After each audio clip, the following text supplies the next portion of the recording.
I'd be jambalaya if I said this wasn't absolutely delicious. Tonight on Family Dinner. Here's a meal that you can cook today that'll make you say this one's a winner on Family Dinner.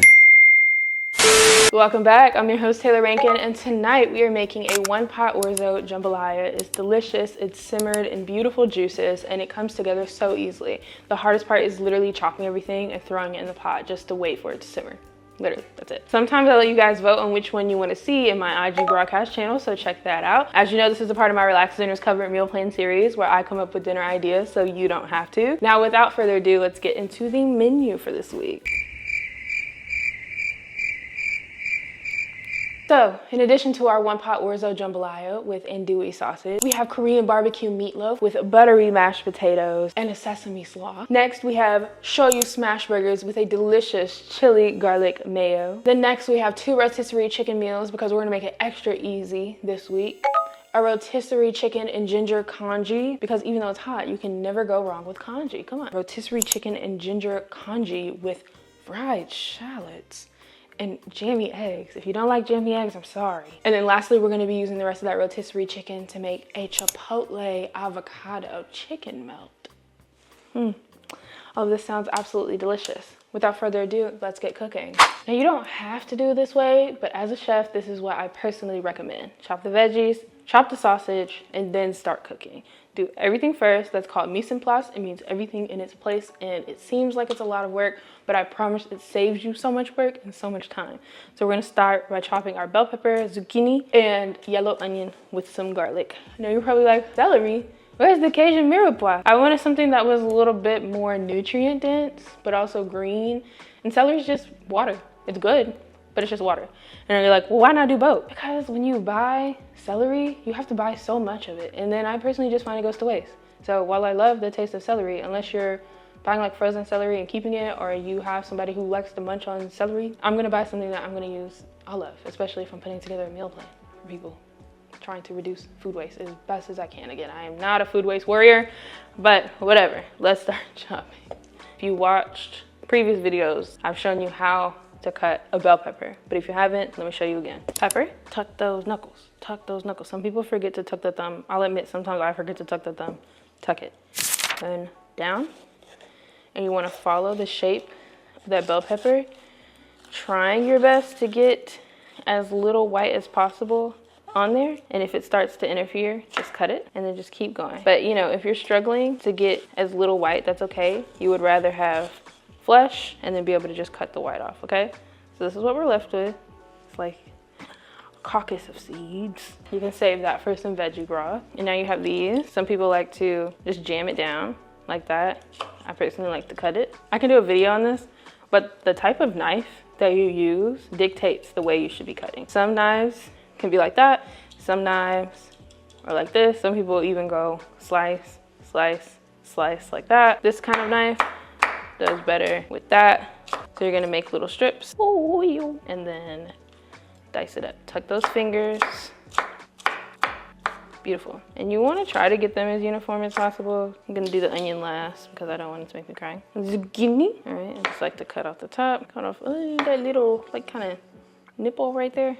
Always hold your knife like this, not like this, like this. I just like to make some strips like that. If you like yours a lot smaller, you can cut the zucchini into thirds. You just wanna start chopping. And I bet you're wondering how a lot of people can like, it's all in the knuckle. So like when you're cutting this knuckle, you see how like far out it is? It should never be hitting anything. You use this as a guide. So as you move, this is your guide. So it really is just kind of like a rhythm. So like, let's say you want really thin slices, it just means you're moving your hand really slow. But if you want thicker ones, you're moving your hand really fast.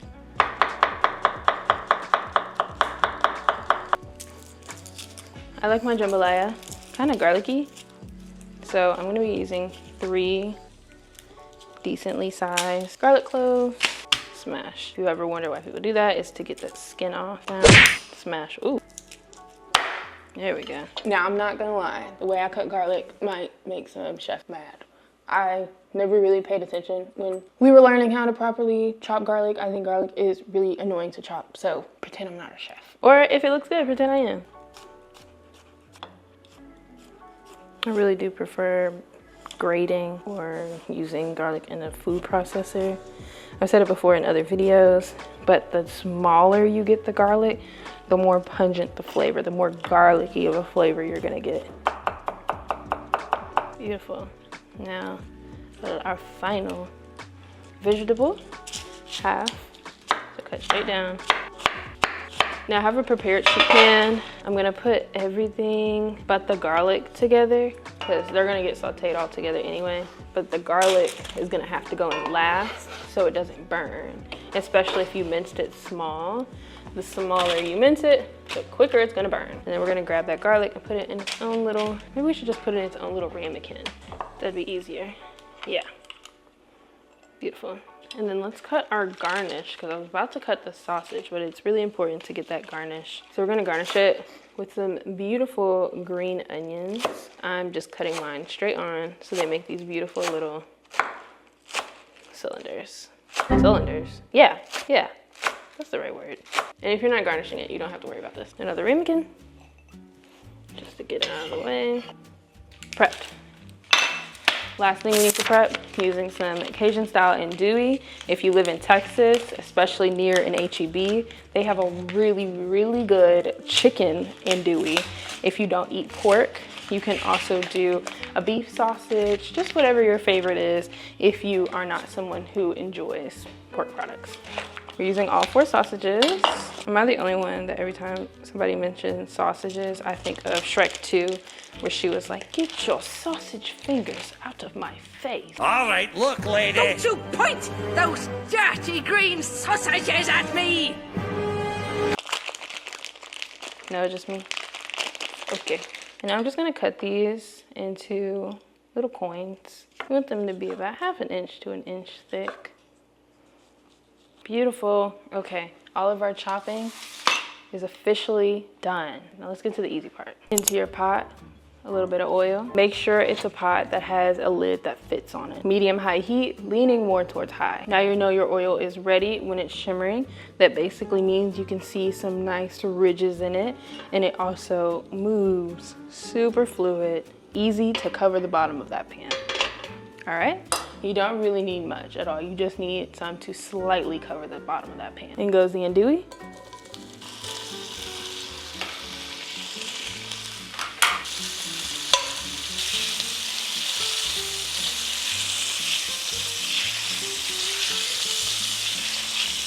All right, we start to flip. You see that nice crust on those. Now it's time to add in our veggies. Do not add in the garlic and do not add in the green onions just yet.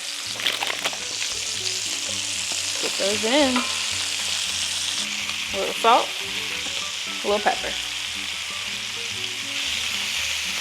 Toss that. So pretty. Now we're gonna let this cook down for, I'd say like 30 seconds to a minute. You just want everything to get ever so slightly soft and translucent. You want the onions to get fragrant. It's starting to smell like, that smells good. So now we're gonna add in the garlic. Let that cook for about 30 seconds. Then in goes a little smoked paprika, a little garlic powder, a little dried Italian seasoning, and a little bit of cayenne. Adjust the cayenne to your personal taste. I don't want anyone's tongue to be on fire. Mix. Isn't that quite stunning? Move over your mixture. And add your orzo to that open side. You want to give it direct contact with that pan until it toasts a little bit and gets a little nutty. And when I say it gets a little nutty, it'll smell like nuts. It'll start to turn a little brown, a little toasty. All right, you see that? A minute max. Next, about 1 tablespoon of tomato paste. You can start to combine everything. After sauteing the tomato paste with the orzo and the mixture, add in some fire roasted tomatoes, juice and all. That up really nicely. You can use non-fire roasted, but I just think fire roasted gives it that oomph, you know? And now we have 2 cups of chicken broth. I love to use a nice bone broth. Make sure you scrape the bottom, ensure that the chicken broth has fully deglazed the pan. Basically that means to use a liquid to disconnect the brown bits, the stuck bit from the pan. It's something that you do when you want to make a really flavorful sauce and get those brown bits off and infused in the sauce. And then we're gonna let this simmer and finish cooking in it. So anyways, bring this to a boil, then pop a lid on that bad boy. Turn the heat down to a simmer. Now twice while it's simmering, I do like to go in. Just give it a good stir, make sure nothing's sticking to the bottom, make sure everything is going nicely. And just with my luck, my mic went out. I forgot to turn it back on after it finished simmering. So all I'm saying is to add a little bit of salt and pepper to taste. I didn't really need to add much because of the broth that's in it was not low sodium. And you'll finish off your beautiful dish with a green onion garnish or parsley if that's what you want to use. Now can we just take a moment to bask in how good this looks?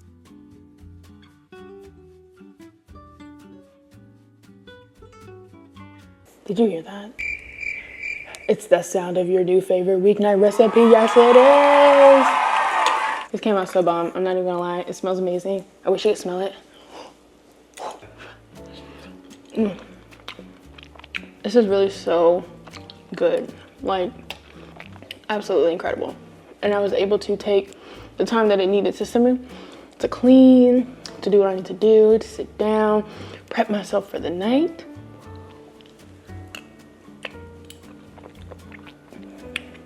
Like butter. Oh my goodness. And the best part is, if you're like me and you like making large portions to then save and meal prep, eat later, the leftovers, it just gets better with time. It just gets better as it sits in the fridge. This is absolutely amazing.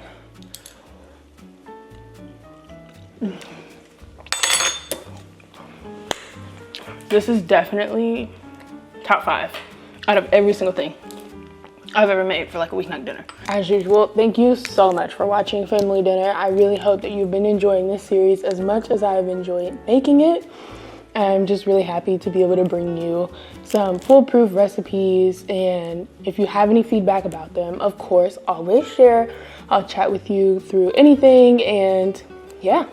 Don't forget to follow me at Hungry Mockingbird on all social platforms. And if you want the opportunity to vote for some of the videos that I make, join my Instagram broadcast channel. I will take another bite. Ooh. Wow. My bedtime is coming up, so bye. Love you. See you next time. Thanks for watching Family Dinner. My name is Taelor Rankin. Taylor with an E instead of a Y. I'm rambling at this point. Okay, good night.